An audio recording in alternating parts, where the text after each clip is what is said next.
Good morning childrens. हमने first part में पढ़ा टाइड्स होते क्या हैं, टाइप्स ऑफ टाइड्स, एंड अब हम आगे पढ़ेंगे यूज़फुलनेस ऑफ टाइड्स। टाइड्स के यूजेस क्या होते हैं। ठीक है, तो टाइड्स का यूज़, सबसे इम्पोर्टेंट यूज़ जो टाइड्स का है वो है शेपिंग वेसल इंटर सेलो पार्ट ड्यूरिंग हाई टाइड्स। जो हाई टाइड्स रहती है, ठीक है, यहाँ पे हाई टाइड्स आई। हाई टाइड्स का मतलब है जो वाटर है, वाटर ऊंचाई पर आया हुआ है। ठीक है, ऊंचाई पर आया हुआ है। अब जो पानी है वो नीचे की तरफ जाएगा। ठीक है, नीचे की तरफ जाएगा तो हमने क्या है, जहाँ पे हाई टाइड्स था, अब पानी को रोक के रखा है हमने। ठीक है, जो पानी हाई टाइड्स में आया था तो हमने उस पानी को क्या कर लिया, रोक लिया। वहाँ पे हमने सिप डाल दी। ठीक है, और अगर हमारे पास जो डैम रहते हैं वहाँ के गेट जो लगा लेते हैं, उसके बाद पानी हमने कलेक्ट कर लिया एक तरफ। उसके बाद हमने क्या किया, गेट को खोला और वहाँ पे जो सिप कलेक्ट कर ली थी, पानी के साथ जो सिप कर ली थी, वो सिप उन्हीं के साथ क्या है, बह के दूसरी साइड आराम से निकल गए। ठीक है ना, बड़े जल्दी भी निकल गए। तो सिपिंग वेसल जो रहते हैं, सिपिंग वेसल में क्या करते हैंगे, टाइड्स यूज़फुल रहते हैंगे। और हाई टाइड्स क्या करते हैं, हाई टाइड्स रहता है फिशरमैन के लिए, large number of quantity fish जो रहती हैं वो एक किनारे पर कलेक्ट कर देती हैं, तो फिशरमैन के लिए फ़िश कलेक्ट करने में हेल्प होते हैं और नंबर ऑफ फिशेस जो भी उन्हें ज़्यादा अमाउंट में मिल जाती हैं। ठीक है, तो ये सारी चीज़ें जो है टाइड्स से हमें हेल्पफुल होती हैं।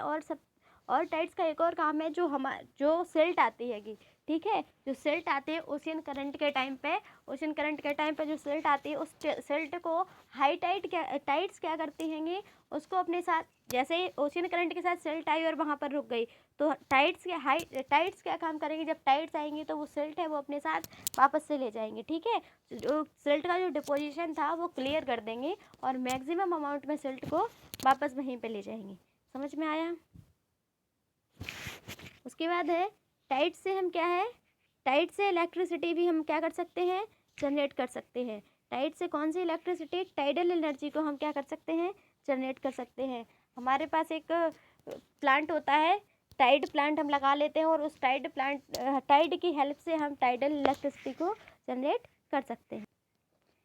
इसके बाद है वेव्स क्या होते हैं, व्हाट इज वेव। अभी हमने पढ़ा टाइड क्या होता है। टाइड जो होते हैं, टाइड वाटर लेवल से ऊपर, ओशियन लेवल से ऊपर और नीचे का जो राइज और फॉल होता है उसे हम टाइड कहते हैं। लेकिन सेम चीज़ वेव्स होती है। वेव में क्या होता है, वाटर सरफेस पे, ठीक है ना, वाटर का जो ओशियन में जो वाटर का जो सरफेस है उस पर राइज और फॉल होता है। ठीक है, ओशियन के वाटर के सरफेस पर राइज और फॉल, जैसे ये सरफेस है, यहाँ पर इतना इतना राइज और जो फॉल हो रहा है, ये क्या है, वेव है। अगर ये क्या हो गया, वेव हो गया।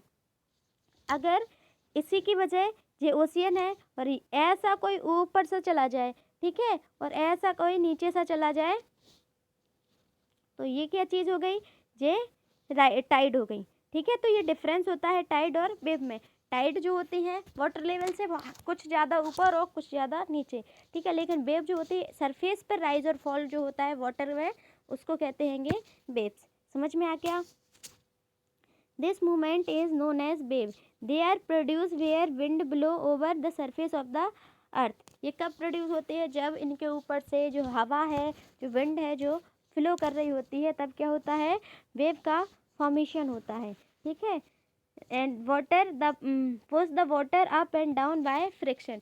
जो एयर होती है, एयर किसी भी ओशियन के ऊपर से जब गुजर रही होती है, तो जो फ्रिक्शन होता है, वाटर और एयर का जो फ्रिक्शन होता है, उस वाटर को पुश करते हैं। ठीक है, जैसे ही वाटर को पुश किया तो एक जगह वाटर को पुश किया और दूसरी जगह हल्का सा उठ गया, ऐसे ऐसे क्या होता है, वेव का फॉर्मेशन होता है। ठीक है, however it should be noted water particles do not themselves travel but bob up and down in a circular motion at the same place. क्या होता है, जब वेव आती हैं, वेव जब ऐसे ऐसे जब वेव आती हैं, तो इसमें क्या है, जो पार्टिकल्स हैं वो क्या है, मूव नहीं कर रहे हैं। ठीक है ना, केवल पार्टिकल्स जो है सर्कुलर मोशन में ऊपर नीचे ही हो रहे हैं, क्या है, मूव नहीं कर रहे हैं, वहीं के वहीं ऐसे ऊपर नीचे उठ रहे हैं, और ऊपर उठ रहे हैं और नीचे आ रहे हैं, ऊपर उठ रहे हैं नीचे, यहाँ के जो पार्टिकल्स ये ऊपर उठ गए, यहाँ के जो पार्टिकल्स वो नीचे चले गए। ठीक है, मूव नहीं कर रहे हैं। समझ में आ गया। वेव में जो पार्टिकल मूव नहीं करते हैं वही पार्टिकल ऊपर नीचे होते हैं। ठीक है ना, ऐसे ऐसे होते हैं, वही पार्टिकल ऊपर होते हैं और नीचे होते हैं। Sometime because of disturbance of the sea floor. कई कई बार क्या होता है, सी फ्लोर के डिस्टर्बेंस की वजह से जो वेव्स होती हैं very high and powerful waves are produce.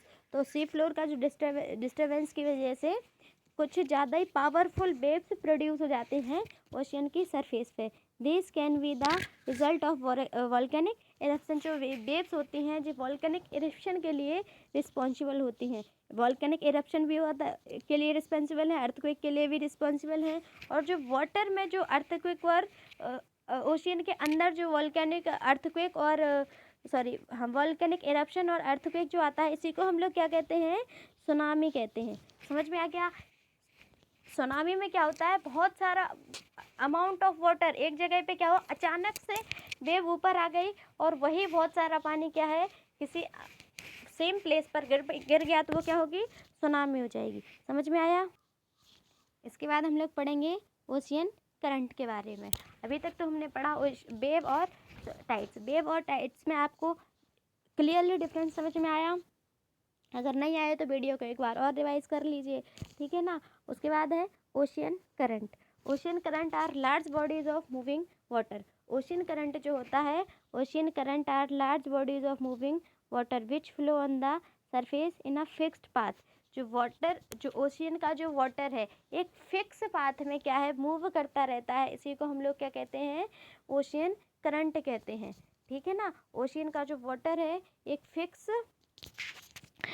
Path पर, ठीक है, एक फिक्स पाथ पर क्या है, फ्लो करता है, उसको हम लोग क्या कहते हैं, ओशियन करंट कहते हैं। There are warm and cold ocean current. अब क्या है, दो टाइप के ओशियन करंट होते हैं, वार्म ओशियन करंट और कोल्ड ओशियन करंट। तो warm current are those which move from the equator region toward the polar region. अब वार्म ओशियन करंट है, आपको हमने पढ़ाया था, क्या है जे,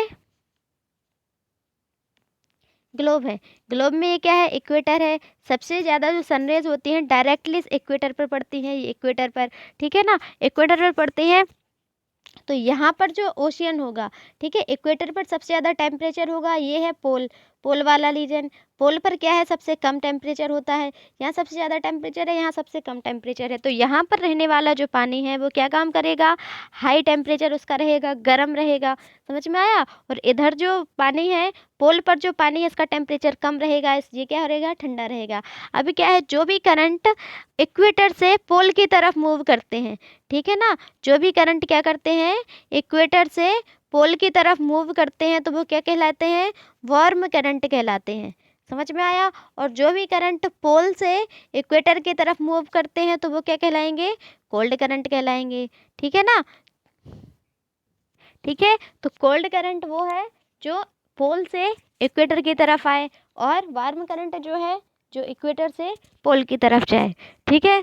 rotation of the earth, difference in temperature, salinity of ocean water, planetary wind and shape in land masses influences ocean current. जो अर्थ का रोटेशन होता है, rotation of earth, difference in temperature, salinity of ocean water, planetary wind, shape of land masses, influences of ocean current. अब ocean current के आने के reasons दिए हुए हैं, कौन कौन से रीज़न है, रोटेशन ऑफ अर्थ, ये सारे जो रीजन अभी हमने पढ़े, rotation of earth, difference in temperature, salinity of water, ये सारे रीजन क्या होते हैं, किसी भी ओशियन करंट के आने का रीज़न होता है। Influences of ocean current, ocean current से हमें क्या यूज़फुल है, ओशियन करंट काम किस चीज़ के आते हैं, तो ये सारी चीज़ें हैं हम यहाँ पर डिस्कस करेंगे। तो ओशियन करंट जो है, rising and lowering the temperature of the place influences the climate. अब जो है ओशियन करंट क्या करते हैं, एक जगह से दूसरी जगह फ्लो करते हैं, जहाँ ठंडा पानी है वहाँ गर्म जा रहा है, जहाँ गर्म है वहाँ ठंडा आ रहा। तो इससे क्या होगा, ये टेम्परेचर को क्या है, इन्फ्लुएंस करेंगे, टेम्परेचर को मेंटेन करने का काम करेंगे। ओशियन करंट क्या काम करेंगे, टेम्परेचर को मेंटेन करने का काम करेंगे, ठीक है ना। अब region where warm and cold current meet usually rich fishing ground where. अब क्या है, जहाँ पर कोल्ड और वार्म करंट मिलते हैं, जैसे पोल की तरफ, जैसे ये इक्वेटर है, ये आपका ग्लोब है, ये यहाँ से कोई करंट जा रही है ठीक है, यहाँ से कोई करंट जा रही है तो यहाँ जिस भी रीजन में ये पोल जो वार्म और कोल्ड करंट मिलेंगे उस रीजन में क्या है, फिशिंग ज़्यादा होगी। ठीक है ना, रिच फिशिंग होगी। इससे क्यों होगी रिच फिशिंग? जैसे आप लोग भी क्या काम करते हैं, जब आज सर्दियों का मौसम चल रहा है, हम लोग पानी को गर्म कर लेते हैं, फिर उसमें ठंडा पानी मिलाते हैं ताकि मेंटेन जो हमारे लिए सुइटेबल हो, ऐसा पानी ऐसा टेम्परेचर कर लेते हैं। तो इसी तरह से जब ठंडा और गर्म मिलता है तो मछलियों के लिए क्या होता है, जहाँ पर सुइटेबल, जहाँ जो मिलता है, जहाँ ना ज़्यादा गर्म ना ज़्यादा ठंडा, ऐसा जो रीज़न आता है, वहाँ पे मछलियाँ क्या काम करती हैं, ज़्यादा सुइटेबल होती हैं, वहाँ पे ज़्यादा सर्वाइव कर जाती हैं। ठीक है, तो इस रीजन में क्या है, फिशिंग के लिए भी हेल्पफुल होता है। ठीक है ना, तो ओशियन करंट है फिशिंग के लिए भी हेल्पफुल है और टेम्परेचर को मेंटेन करने के लिए भी हेल्पफुल है। Warm and cold current produce heavy condensation leading to intense fog, major problem for shipping. जब वार्म और कोल्ड करंट जब क्या काम करते हैं, कंडेंसेशन को प्रोड्यूस करती हैं, फॉग प्रोड्यूस करती है, तो शिपिंग में प्रॉब्लम होती है। इसके अलावा ocean going ships use current for their advantage and save cost on fuel. जो ओशियन करंट जब फ्लो करती हैं तो ये शिप्स गोइंग शिप्स में हेल्प करती हैं, क्योंकि यहाँ से जब शिप्स को जाने में हेल्प करेंगी तो इनके लिए पैसा भी बचाएगा और स्पीड भी बढ़ाएंगी। समझ में आया? इसी के साथ जो चैप्टर ख़त्म हो जाता है। इसमें 3 चीज़ें पढ़ी हमने, वेव, ओशियन करंट और टाइड्स।